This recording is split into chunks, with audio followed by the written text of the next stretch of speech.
On today's show, the Rockets want to be a championship contender. They can get there, but the Thunder are standing in their way. Talk about how today's Locked On NBA Game Night season starts tonight. When that final buzzer rings, you know it's time for Locked On NBA Game Night. All the post-game reactions to every game across the league, every single night, with insights only the hosts at Locked On can provide. It's the true NBA fans' one stop for all the action. Every game, every night. It's Locked On NBA Game Night, tipping off now. And welcome. You are Locked On NBA Game Night. My name is Nick Angstadt, host of the Locked On Mavericks podcast, part of the Locked On Podcast Network, your team every day, and the #1 sports podcast network. Thank you for helping us get there. Thanks for being an everydayer, making Locked On NBA your first listen today on this game day. It's game night, but it's game day in our hearts. Thanks. Today's episode is brought to you by FanDuel. Right now, new customers can bet just $5. If your bet wins, you get $300 in bonus bets to use across the app wherever you want to at FanDuel.com. And joining me, as always, from Locked On Bucks, what are you going to see in the NBA tonight, Camille Davis? Oh, I am going to see basketball, and I'm just happy about Peacock, NBC back. We're going to hear Round Ball Rock. Like, I'm here for it all. You're ready. You're ready for John Tesh's moment. I'm going to be up in my living room, like, conducting the TV. Like, I got the band in front of me. I'm ready. You got your charts to show which days are which channels and, and all that. Oh, boy. Today's episode, we're going to go through the 4 teams that are playing in opening night, and we're going to go through their biggest questions that they submitted and go through the Thunder, go through the Warriors, the Lakers, their biggest questions, and we'll start with the Rockets. And, of course, we'll play Count It Up, where we count out the most interesting, fun things in the NBA. This week, there are some fun ones, including Anthony Edwards just giddy about an interview he did, and it was not with a former player. So we'll talk about all that, get into all that. But Camille, let's start here. Let's start with the Houston Rockets. We asked every single NBA host to go through and tell me their biggest question for their team this season. And Jackson Gatlin of Locked On Rockets, when he started to look at his team, he said this about what's the biggest question facing the Houston Rockets. Question for this Houston Rockets team is, can they be legitimate title contenders with the addition of Kevin Durant? What's up? This is Jackson Gatlin, host of Locked On Rockets. And some might argue that the biggest question for this Rockets team is how they respond to the loss of Fred Van Vleet. And I think that's a very legitimate discussion to be had. But ultimately, at the end of the day, Fred Van Vleet is not the superstar of this team. That responsibility solely lies on the shoulders of one Kevin Wayne Durant. And look, when you add Kevin Durant to a team, the expectation is to win a championship. And that's what the Rockets are trying to achieve this season. Will Kevin Durant be able to elevate the rest of this group to legitimate title contention status? Will they be able to potentially dethrone the OKC Thunder? Will they be able to hold a candle to the newly revamped Denver Nuggets? How KD meshes with the other stars of this team like Alperen, Sengun, and Thompson, and how that trio, that big three, grow and evolve throughout the year. That is the biggest question for the Houston Rockets. Camille Davis, do you believe, Jackson Gatlin, this Rockets team can become a championship level roster? Yes, I think they can become that. Like, you already saw the defensive infrastructure put in last year with this team, and that's still going to be their pathway forward. Now, there are the questions, and the Rockets feel like one of those teams where you can look at it and list all these positives about what they have going for them. And then you can look and be like, well, here's also why I'm skeptical about this team. But I think that the groundwork of this team, the concept of the team, makes a lot of sense. Again, a problem area they struggled last year, half-court offense. You bring in the Kevin Durant into that ecosystem. Pretty good answer. There. Hey, listen. You're bringing in KD, you're taking out Jalen Green, who was somebody given the reins, but not in really efficient scorer there. So, like, it makes sense. But the Van Vleet injury, although he's not a superstar, that playmaking aspect of the team is going to be under scrutiny until we see it, because we don't have proof of concept yet. Amen Thompson, belief in what he can become, but haven't seen it. Reed Shepherd, belief, but haven't seen it. So it's like, you can see why, but we have to actually see them hit the court and see them put it to action. I think this team can make an NBA Finals. I think that it's going to be hard for them to win an NBA Finals, but if they get there and they get there out of the West, then they're beating the 2 teams that I think should win the title in the Thunder and the Nuggets, right? And so, like, that's the big question for them. Can they get past either of those 2 teams? Can they just make a Western Conference Finals? I think that's the first thing that we should start with this team, and I think they can. I'm with you. I don't think they have enough ball handling to get to that next level to beat another team like that. Like, when they're going to play the Thunder, we may see in this first opening game tonight, right?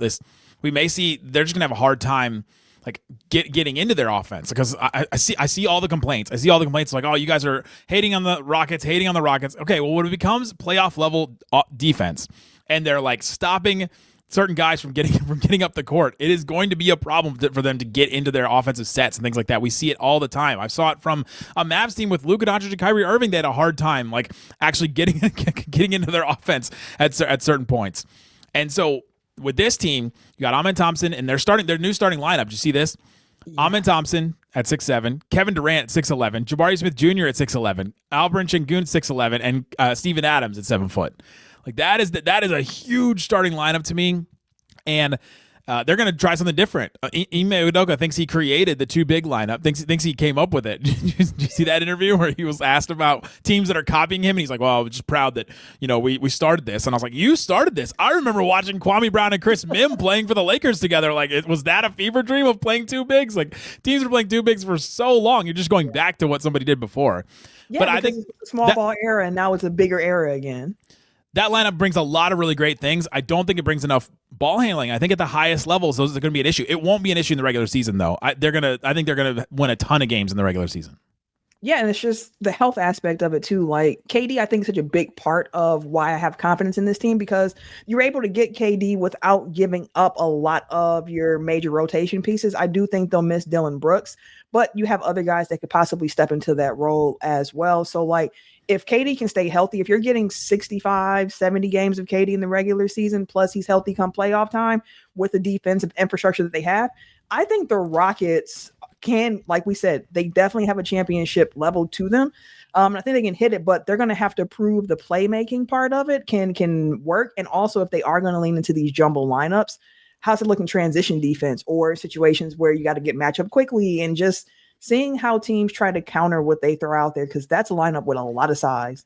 Is the defensive infrastructure still there? Is it just Amen Thompson? Because like you lose Dillon Brooks, you're replacing him with Kevin Durant. You bring Jabari Smith Jr. in. You're starting the two big lineup. They did not play the two big lineup a lot last season. Mm-hmm. I just think that it's a little different. I don't know that their defense is going to be as insane as it was last year. I think when with Udoka there, who's kind of like an architect of it, like you're going to have an aspect of it regardless. I think when DFS is healthy too, you can kind of put him into that Dillon Brooks role to a certain degree and go from there. Plus, really like what they have with Tari Eason, when him and Amen got in the game last year, like terror twins out there. So like they got some pieces, especially on the wing, which I think is really important. And then they got size in the front court too. Again, and then you have Amen you can throw out on opposing guard. So like I think they still have the defensive chops there.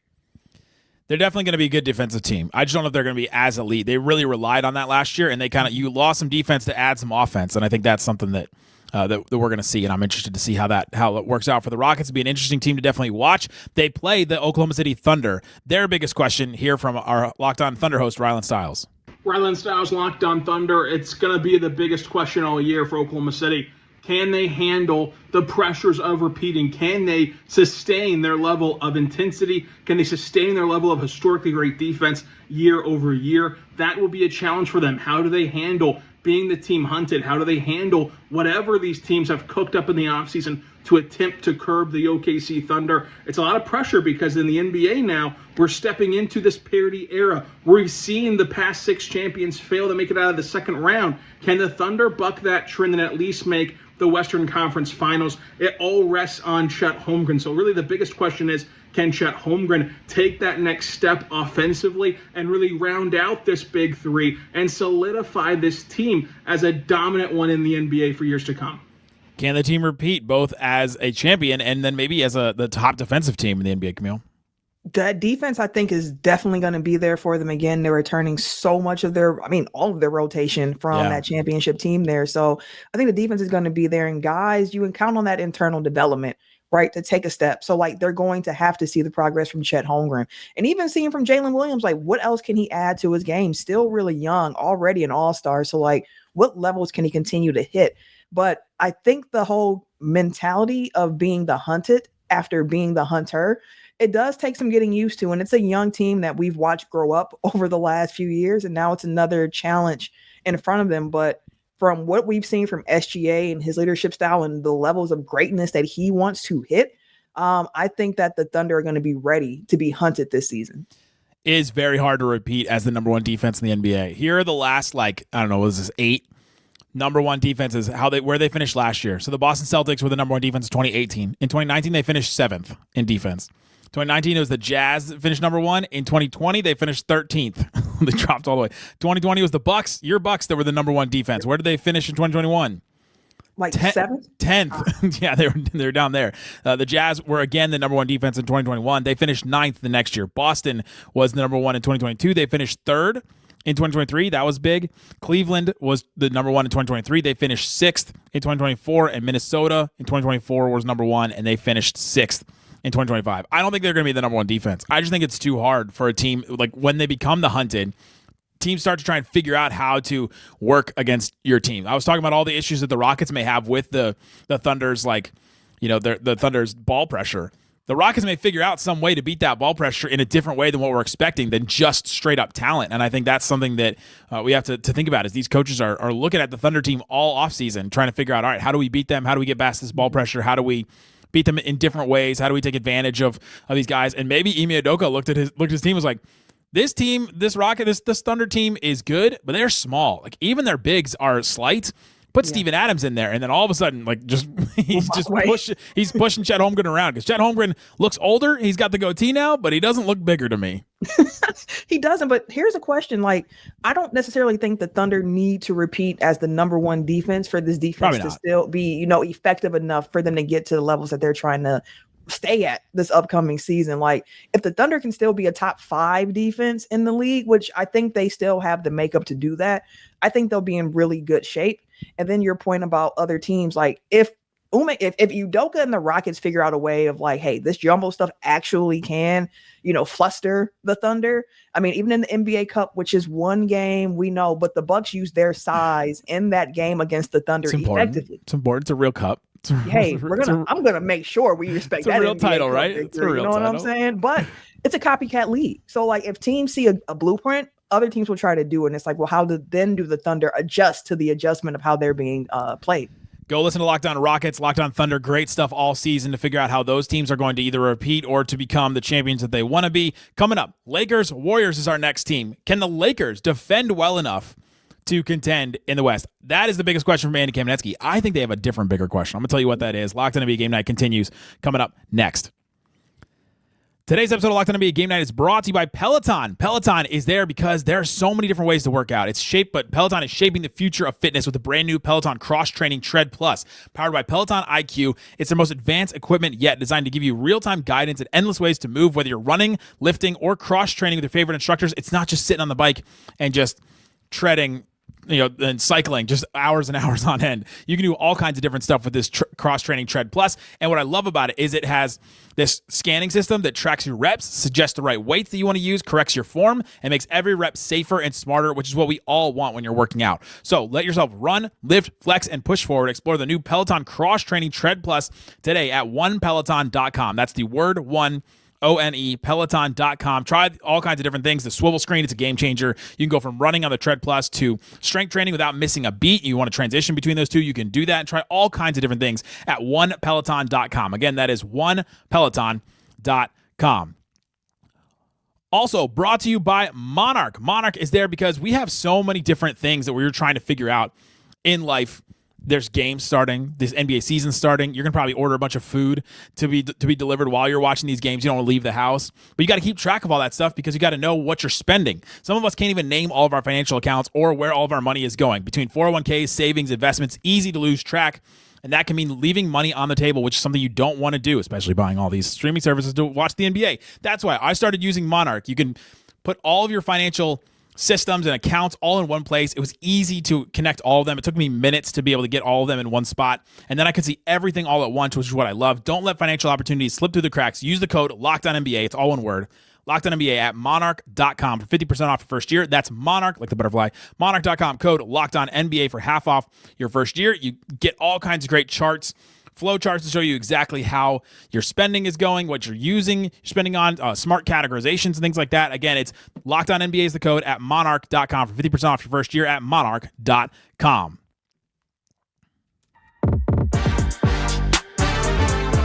Thanks for hanging out with us on Locked On NBA, being part of the show, being in every day or listening every day. Go listen to all of our great shows. There's a link in the description to find out everything about your favorite team. I host Locked On Mavs. Camille Davis hosts Locked On Bucks. We've got Rockets and Thunder that we talked about before. Now let's talk about the Lakers and the Golden State Warriors. They play in one of the opening games as well, coming up on Tuesday night if you're listening to this on Tuesday. Let's hear from the biggest question from our guy Andy Kamenetski over at Locked On Lakers. He's got a specific one, but mine's going to be a little bit different, Camille. I think my question is different for this Lakers team. Okay. Kamenetski, co-host of the Locked On Lakers podcast, and the biggest question for the Lakers this season will undoubtedly be defense. Can they cobble together a strong enough defense to really be a contender in a very difficult Western Conference?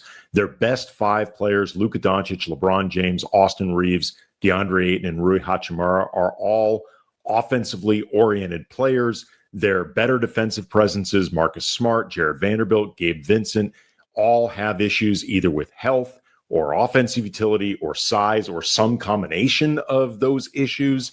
The team lacks two-way play in general, other than LeBron James when he is truly dialing things up. The best two-way player on this team might be Jake LaRavia, which speaks to the overall lack of depth along these lines. So that is going to be a question for JJ Redick to try to solve throughout this season. For more Lakers coverage, make sure you're watching Locked On Lakers on YouTube and listening wherever you get your podcasts. Listen to the Kamenetski bros. They know what they're talking about. But I don't think they have the right biggest question, Camille. I think the biggest question for this Lakers team now, what are we going to get from LeBron James? Because I started to look at this starting lineup, and I've seen Luka Doncic do incredible things. Look, with incredible lineups. You and I were talking about Frank Ntilikina earlier. He was starting in lineups in the playoffs for the Mavericks, and they won games.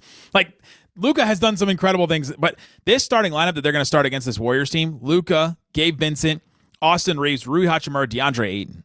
Mm-hmm. That is not like a playoff starting lineup to me, unless Luka can just lift everybody up. And so my question is, yes, defensively, that lineup also is going to struggle defensively too, but what are they going to get from LeBron all season? We already know he's going to be out, the 4 weeks? He's going to be reevaluated. But that's my big question is, what are we going to get from LeBron? Maybe it's one and the same. And that was going to be my question kind of back to you, was like, why do you think that LeBron is a bigger question than the defense as a whole? Is it that you look at LeBron and his role of like that 2B next to Luka, of like, hey, Luka has a co-star over here and LeBron who can kind of also handle some of the playmaking. LeBron at this age is also like your power forward really at this stage of his career. So like even defensively with LeBron, like, he tends to pace himself because he understands the length of the season. You're not going to get full out effort the entire time that he's on the court. It doesn't look the same as it has in years past. But again, when he's playing focused and he's turning it on, you can really see it. And last year after the trade, like when the Lakers were playing some of their best ball with Luka and LeBron, LeBron was playing some really, really good defense during that stretch there. So what is it about LeBron in particular that you highlight as a bigger problem than the defense of looking like, hey, Reeves and Luka, that's an interesting combination. It's buckets. It's buckets. That's what you're kidding.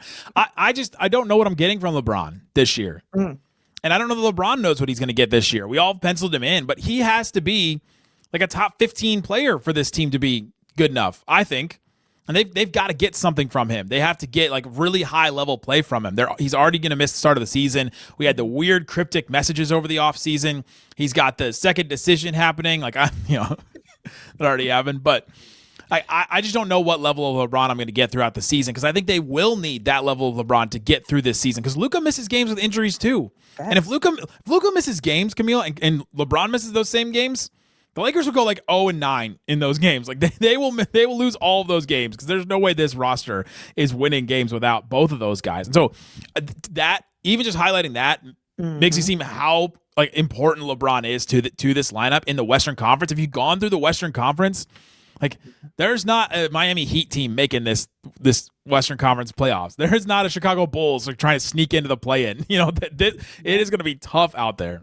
It's a delicate balance, right? Because I think the injury point for the Lakers is an important one, especially with LeBron being 41 years old. Like, we're so used to the Iron Man LeBron James, but that's not the case in 2025 anymore. Luka, for all of the steps he took forward this summer, improving his health, being in great conditioning, getting ready for the season. Great.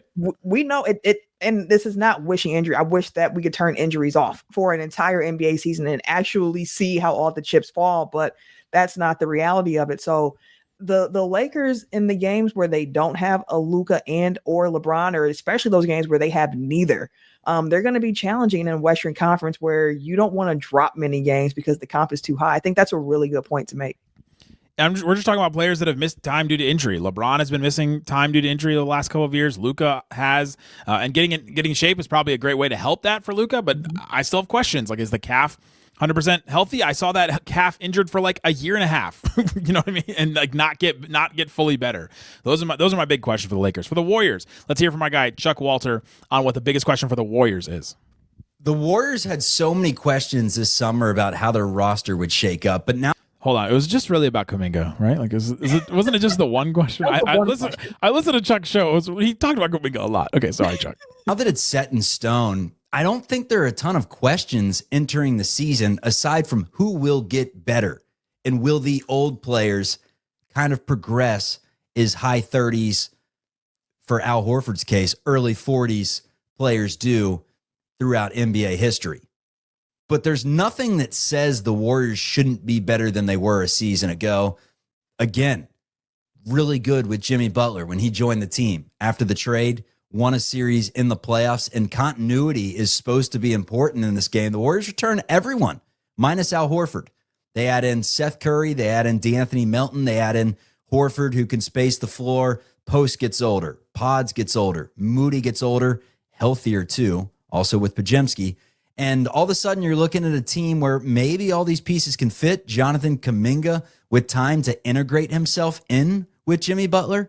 Because when he returned from the ankle injury a season ago, it was balls to the wall, try to get to the playoffs. And they did not have that luxury. They will at the beginning of the season. And for that reason, my biggest question is how much better will the fringe players, the Pods, the Moodies, the Kumingas get to reaching their full potential in playing like veterans rather than young players. I'm Charlie Walter of Locked On Warriors. Check out our show for more Dubs content. I'll try to cut him off too early. Camille, you rose your eyebrows raised when he said that they have no reason not be better than last season. Age, another year older. And yes, I know that they didn't make really drastic changes to their lineup and who you're going to see out there, but Kevon Looney in exchange for, Al Horford, and Al Horford is older, again, like a very old starting lineup, and key players that the Warriors is counting on this season, where that's the part of the Warriors, like if they're healthy, same kind of with the Clippers. If y'all can play, I like what you've put together, but my question just comes like, are you going to actually be able to play enough games in the regular season to get to a good seeding position for the playoffs and then get to the playoffs healthy? And I think that's my biggest concern for this Warriors team over everything else. The Jimmy Butler experience is just an up and down one, right? Like, I just don't know if you can, like, the Steph Curry experience has been so consistent. It's just been consistent, except for the times when a bunch of guys have been hurt and they've been a lottery team, right? Of course, but it's been so consistent. And then the Jimmy Butler experience has been so up and down for it. Is he happy? Is he not happy? Is he satisfied? Can they maintain his level of play? Because we did not see that in the regular season. And even into the playoffs, we didn't really see playoff level Jimmy. Like, is that, can they survive if they don't get that level of Jimmy Butler, or if he's just if he becomes kind of uninterested in the season at any point? That's, to me, my biggest question about them, because as long as those big three are playing and they're playing at their level, you're right. I think they're going to be great. Like, I think they're going to be a good team. If somebody else pops around them, like a Moody or a Podziemski or somebody, that would be great. But I think we've been waiting on that for like 3 or 4 years now for the second timeline to arrive, right? Yeah, they just need at least one of those guys from that timeline to hit. And I think Jimmy's still in the honeymoon phase of it all. So I think we're going to get a good Jimmy Butler season in Golden State. But you never know. Things can change pretty quickly. A Jimmy Butler personality and a Draymond Green personality on the same team, like, aren't you just waiting for something to just happen? I mean, it's like either best friends or fighting, and it feels like there's no in between with those personality types. They're best friends right now, or at least it seems like it. Hopefully, Draymond's a coffee guy, and hopefully Jimmy Butler is not a podcast guy. That's right. That's all I'm hoping. So go check out those great shows from Locked On Warriors, Locked On Lakers. Good stuff all the time. Coming up, it's Counted Up. We're counting the most interesting, fun things in the NBA, including Anthony Edwards just getting jazzed about doing an interview. Let's talk about all that and more coming up. Locked On NBA Game Night continues next. Today's episode of Locked On NBA Game Night is brought to you by FanDuel. FanDuel Sportsbook, all kinds of things you can use to get into the NBA action. It's right around the corner. These games we've just been talking about. Rockets, 7.5-point underdog against the Thunder. Teams on ring night don't usually win that much. So if you want to just take that, the money line for the Rockets is plus 240. So you put down $100, and if you win, if the Rockets win just by any amount of points, you get $240. So check out that. All kinds of great stuff over there. The Warriors are a 2-point favorite against the Lakers. The Lakers at home. So at least Vegas thinks that the Warriors are going to be good this season. So go check out that. And if you're a new customer, this is the best time to get in right now, because if you put down $5 and if you win, you get $300 in bonus bets to use across the app anywhere that you want to, which is great. You can use it on NBA picks, NFL picks if you want to still do that, college football, all that kind of stuff still happening all over at FanDuel. So what are you waiting for? Visit FanDuel.com to download the FanDuel app today and get started and get on with these NBA games as they get going. FanDuel.com to download the FanDuel app today. Please gamble responsibly. Also brought to you by Game Time. Oh, I love Game Time this time of year because we're in the equinox, right? You've got hockey going. You've got NFL still going. College football still going. You've got MLB. Got a World Series right ahead of us. You've got all kinds of things. And NBA games are happening right now. Basketball season is officially here, and that's where Game Time comes in. It's the app that gives fans the advantage. It's your ultimate life hack for scoring amazing NBA tickets fast, easy, and stress-free, which is awesome. Gotta love that. I've used Game Time for NBA games. I've used it for WNBA games. I use it for other things too, concerts, comedy, theater, all that. But we're looking at NBA right now. Take the guesswork out of buying tickets with Game Time. Download the Game Time app, create an account, use the code LOCKEDONNBA for $20 off your first purchase. Terms apply. That's code LOCKEDON NBA for $20 off. You can find tickets for NBA games for under $25. So under $25 plus the Locked On NBA code to give you $20 off. $5 to go to an NBA game. Swipe, tap, ticket, go at Game Time to find your NBA games or wherever you want to go to with Game Time. Big chicken, baby. I think a lot. I'm very smart. Take that for that. Count it up. Count it up. Count it up. Count it up. Count it up. It's Count It Up. We're counting the most interesting, fun things in the NBA. Anthony Edwards has his show that he's been doing recently, and he had an award show, and he recently interviewed Mara Wilson, who was the actress that played Matilda in the 1996 movie off the Roald Dahl book about the girl with psychic powers. Camille, have you ever seen this movie? Absolutely. Like, I'm a millennial. I had to have seen Matilda. Yes. Which Anthony Edwards, I don't think is a millennial. I think he's too young. So at least it went down to the next generation after that. But Anthony Edwards, when he was interviewing her, looked like he was more excited than when he met Michael Jordan. My question for you, Camille. Count it up. Is there somebody that you would meet that would make you that excited as he was meeting Matilda, like a childhood hero? Oh man. I mean, a basketball, Jordan would have been that for me as a kid. Like, yeah. I will never forget the first time I saw the Space Jam commercial, and I was like, felt like an out of body moment of like, it's Bugs Bunny and it's Michael. Like, I could not comprehend. So like, Jordan would be one of those for me for sure. And then I think like just acting, like just someone famous from like a movie or something like that. This is going to sound really strange, but like I grew up loving like gangster movies too. So like if I could meet like a Robert De Niro or an Al Pacino, because they were just like the lead in so many of my favorite like classic gangster films, I probably would have that smile on my face too. Remind me to talk to your parents about your upbringing. For me, Robin Williams, the genie voice, just like meeting and Flubber. Like there's so many movies. Like he's just a seminal figure in my childhood that if I could have met him, that would have been, I would have like just freaked out. And Shaq was my guy growing up. Like I was such a Shaq fan that I got his Shaq Heat jersey when he left the Lakers. Like I was a Lakers fan growing up. And then when he went to the Heat, everybody, all the Lakers fans hated him for leaving. And I was like, he's still kind of my guy. I'm like, I'm going to get a jersey for him, even though he went to the Heat and made everybody mad. Like that, he was just still my guy.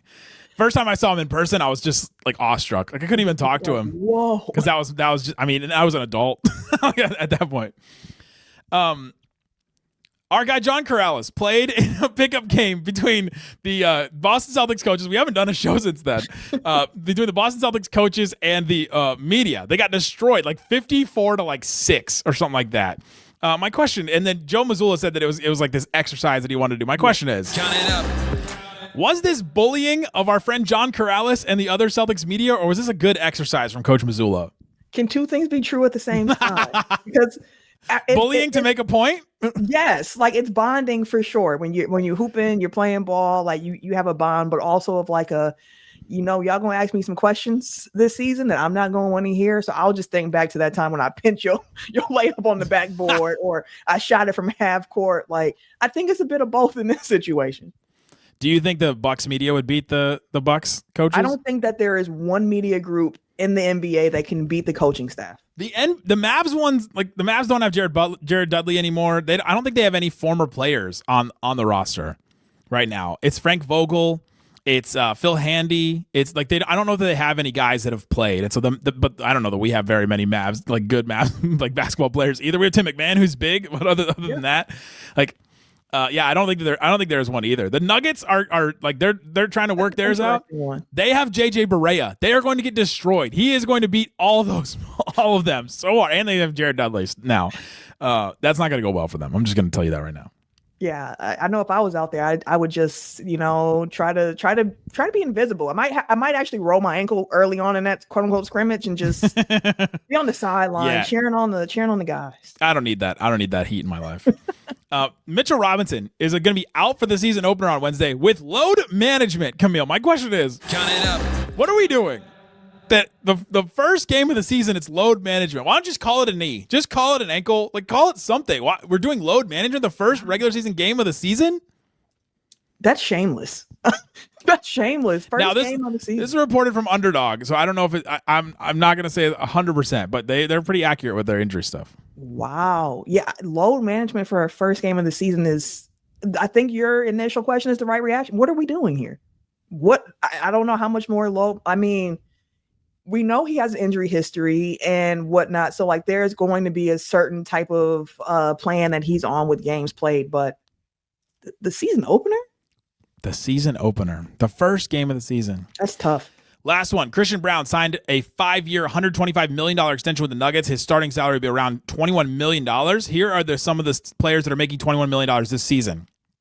KCP, 21.6. Naz Reid, 21.5. Dillon Brooks, 21 million. Cam Johnson, his teammate, 21 million. Norm Powell, 20.4. And Jared Allen, 20 million. My question, count it up. Is that a fair deal for Christian Braun? Yes. Yes, I think so. One, he's a younger player too, of the guys that you listed on that particular group. And he's stepping into a really, really big role for Denver. I think it's partly like, yes, what you have done, but also what we project that you're going to be able to be a type of player that you can be. So that feels like fair money for him and the type of guys that you will see around that range going forward. But more expectations are going to be on his shoulders now. Once you start making that 25 mil annually, people expect certain things of you, and that's going to be on his shoulders. But from what we've seen from Christian Braun, I don't think that he's going to shy away from that at all. Yeah, he's 24 years old. He could still get better. I was ready to come out and be upset about this because when you see 25 mil a year or 21 mil a year, you start to think, oh man, that's just too much for a role player guy. That's what it is in today's NBA. You got $170 million salary cap.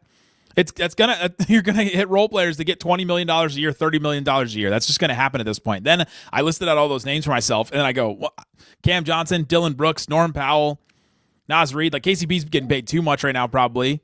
Right? You look at some of those guys, and you're like, all right, I feel okay about where Christian Braun is right now. Jared Allen's probably not making enough, making 20.